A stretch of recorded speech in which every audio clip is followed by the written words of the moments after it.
Bonjour et re-bienvenue au Réveil pédagogique. Normalement, je ne filme pas de cet angle-là, mais je voulais surveiller mon ordinateur, je voulais vérifier mon ordinateur parce que je voulais vous parler d'une nouvelle ASMR, un sujet d'actualité. Oui, une nouvelle au sujet de je ne veux pas dire que c'est passé inaperçu, non. On en a parlé à la radio, à la télé, aux nouvelles, comme quoi qu'il y avait des nouvelles règles proposées par la ministre de l'Éducation, Mme Sonia Lebel, en ce qui concerne certaines mesures budgétaires, certaines enveloppes budgétaires octroyées aux centres de services scolaires, aux écoles. Puis là, il faut comprendre un peu comment le financement de certaines choses se font dans les écoles. Je vais essayer le plus que je peux de ne pas faire une critique unilatérale du gouvernement, mais je voudrais mettre certaines choses au clair.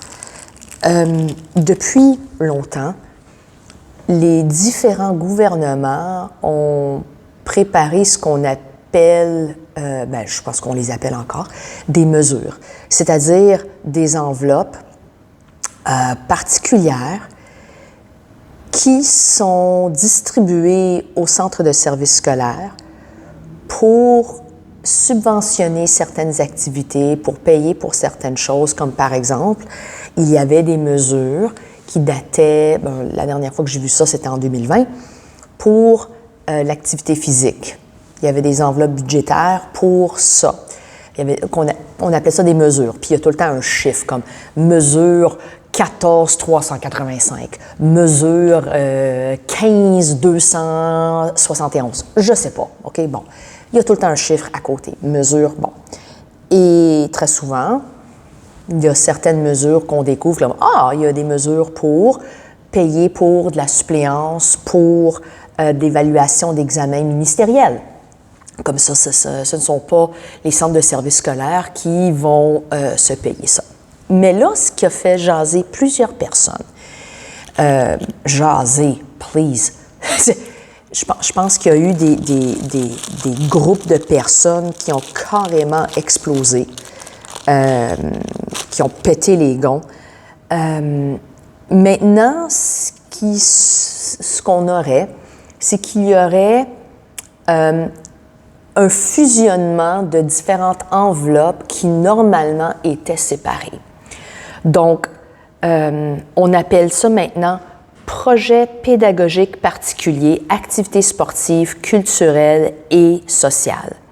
Et je cite Le Devoir, les centres de services scolaires pourront donc choisir de consacrer moins d'argent à une mesure au profit d'une autre.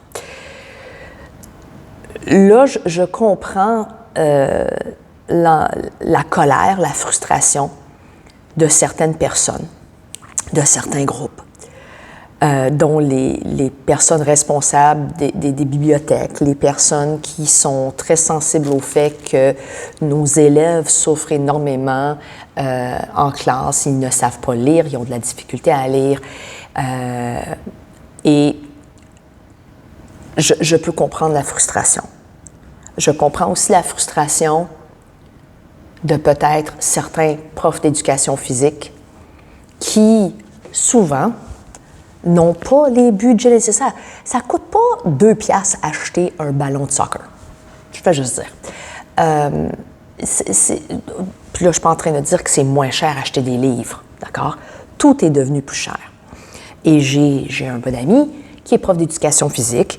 Il m'a souvent dit, il faut faire des choix quand il s'agit d'acheter du matériel. Puis les jeunes, ils ne savent pas comment se servir du matériel. Il y a quelqu'un qui n'est pas content que c'est un lundi matin. Les jeunes ne savent pas comment se servir de l'équipement en éducation physique. Donc, il y a souvent de l'équipement abîmé. Donc, je peux comprendre que ces professeurs-là voudraient potentiellement utiliser ce budget de projet, cette enveloppe, pardon, de projet pédagogique particulier pour potentiellement couvrir certaines dépenses. Moi, ce qui me dérange dans tout ça, d'accord? Non seulement c'est qu'on a décidé de combiner un paquet d'enveloppes différentes pour répondre aux besoins grandissants de nos élèves. Il n'est même pas 8 heures, le monde est bruyant dans le corridor.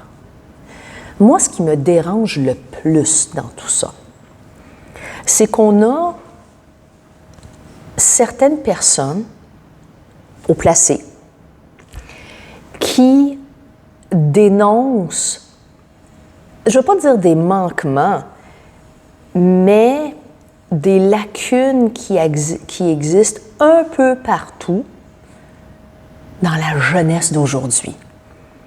Ils sont moins actifs. Il y a eu une série d'articles publiés dans la presse il y a 2 semaines, 2-3 semaines, comme quoi les jeunes ne sont pas assez actifs, les adultes ne sont pas assez actifs. Donc, il faudrait faire quelque chose. On n'arrête pas de dire que les jeunes d'aujourd'hui ne savent plus comment écrire, ne savent plus lire, lisent moins, écrivent mal, lisent mal, comprennent mal leur lecture.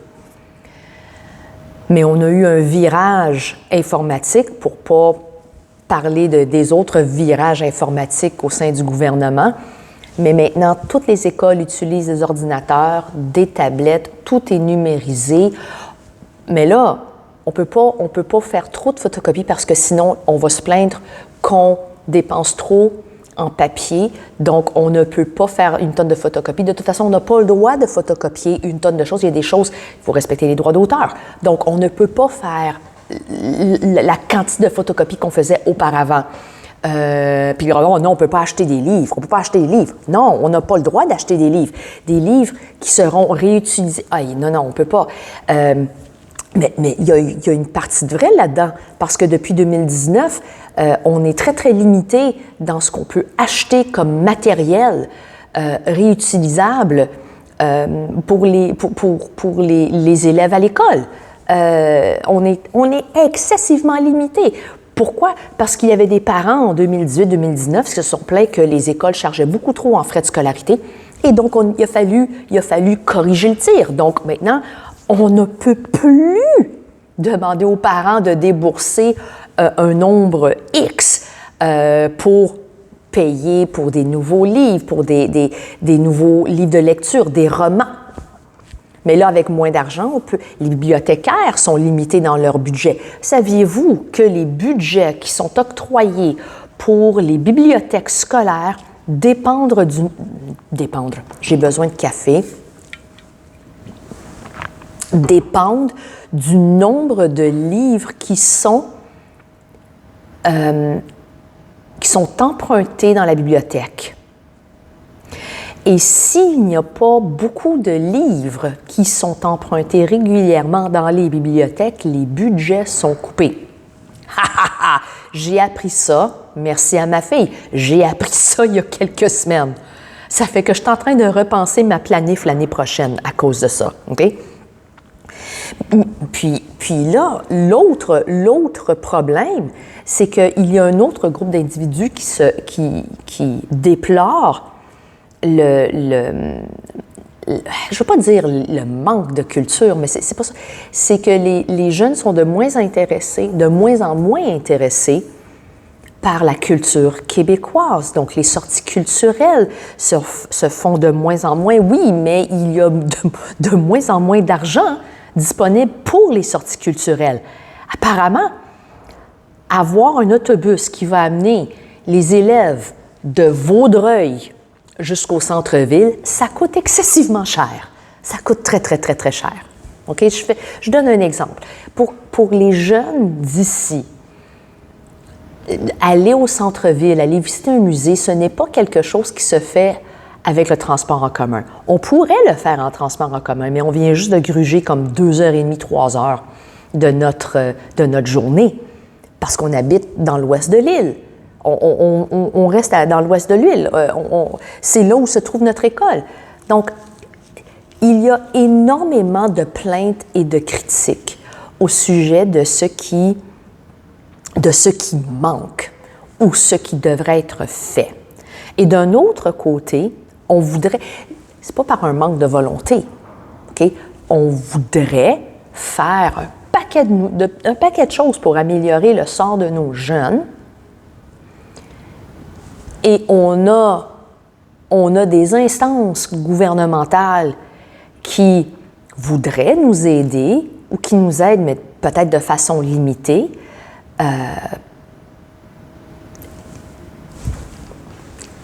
Puis là, je ne veux pas dire que c'était pire auparavant, OK? Mais je sens que la grogne est beaucoup plus forte en ce moment que ce l'était dans le passé. OK? Bien qu'on nous dise qu'il y a beaucoup de choses qui ont été faites. Écoute, ça fait depuis 1998 que je suis prof. J'ai entendu des choses, j'ai vu des choses. Peut-être, je ne lis pas chaque article avec un peigne fin, avec une loupe. Je ne vais pas faire une analyse journalistique de tous les trucs que je vais lire. Mais je suis attentive et j'entends beaucoup plus de critiques et de plaintes en ce moment qu'il y a 10 ans. Ouais. Du moins, les plaintes qui sont récurrentes, c'est plus au sujet du comportement des élèves et des problèmes d'apprentissage, mais des plaintes au sujet du financement, des subventions, de l'argent qui est octroyé pour nos élèves, pour nos jeunes, j'entends plus souvent ça que dans le passé. Peut-être parce que je travaille dans un milieu particulier où ces plaintes-là sont beaucoup plus fréquentes ou bruyantes, mais s'il y a quelqu'un qui enseigne depuis 1998 comme moi, dites-le moi si les choses se sont améliorées. Mais il y a un autre aspect qu'on oublie de considérer. Et je dis j'oublie parce que, encore malheureusement, il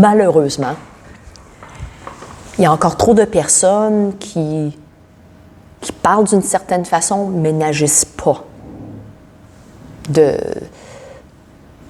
façon à ce que ça corresponde à leurs paroles. Est-ce qu'on a parlé aux élèves? Je vais juste dire. Est-ce qu'on a parlé aux élèves? Est-ce qu'on leur a parlé? Est-ce qu'on leur a demandé « Hey, toi, qu'est-ce que tu veux? Si le gouvernement avait de l'argent dépensé sur vous, qu'est-ce que vous voudriez avoir dans vos écoles? Qu'est-ce que vous voudriez avoir? » Je peux vous dire tout de suite, une des choses que j'ai entendues, d'accord? Récemment,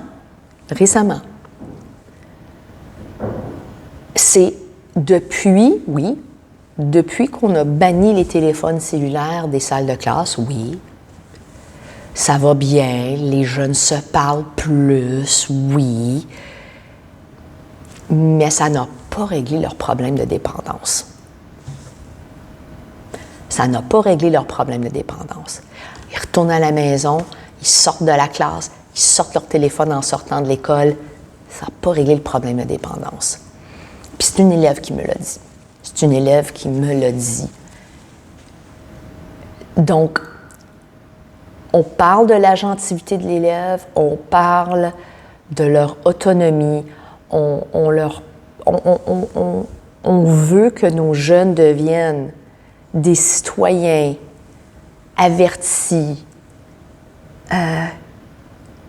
qui contribuent à la vie en société, des citoyens qui sont lucides et critiques depuis je ne sais pas depuis combien d'années qu'on en parle, mais on les traite encore comme des bébés, comme s'ils ne savent pas ce qu'il leur faut. Peut-être il y a 50 ans, c'était pas pareil, mais nous avons des jeunes aujourd'hui beaucoup plus futés et beaucoup plus curieux et informés. Puis là, je ne veux pas dire comme parfaitement informés, mais ils reçoivent beaucoup d'informations, OK? Ils sont très vite à remarquer les manquements, mais je ne pense pas qu'on prenne le temps de leur parler.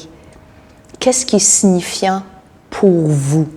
Est-ce qu'on devrait dépenser plus en activité sportive? Est-ce qu'on devrait dépenser plus en activité culturelle? Est-ce qu'on devrait dépenser plus en livres? Est-ce que ce sont des livres papier ou des livres numériques?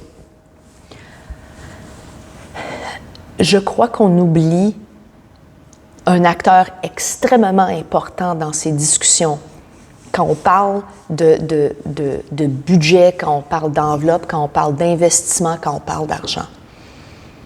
On oublie d'inclure les jeunes. Là, je ne dis pas d'inclure l'élève de maternelle qui a 5 ans, 6 ans. Non, non, non. Ciblons un groupe au secondaire. Ciblons des groupes, et pas juste les petits francophones, d'accord? OK? Je vous adore, OK? Mais parlons du secteur anglophone, parlons du secteur autochtone aussi, et voyons voir ce dont ils ont besoin. Discutons avec eux pour savoir. Parce que, oui, la culture est importante, la lecture est importante, les livres, c'est important, l'activité physique est très importante. Mais on parle de notre point de vue d'adulte. Ça serait bien d'entendre ce que les jeunes ont à dire à ce sujet. I'm just saying. Only been teaching since 1998. Ça fait juste depuis 1998 que j'enseigne. C'est vrai. Je sais rien. I know nothing. Je ne sais rien. Je m'y connais peu. Je m'y connais peu. Oui, en effet, je m'y connais peu. It's gonna be that sort of week. Ouais. Donc, j'espère que vous avez une belle fin de semaine. J'espère que vous avez passé une belle fête des mères pour les personnes qui célèbrent cet événement. Je vous souhaite un excellent lundi.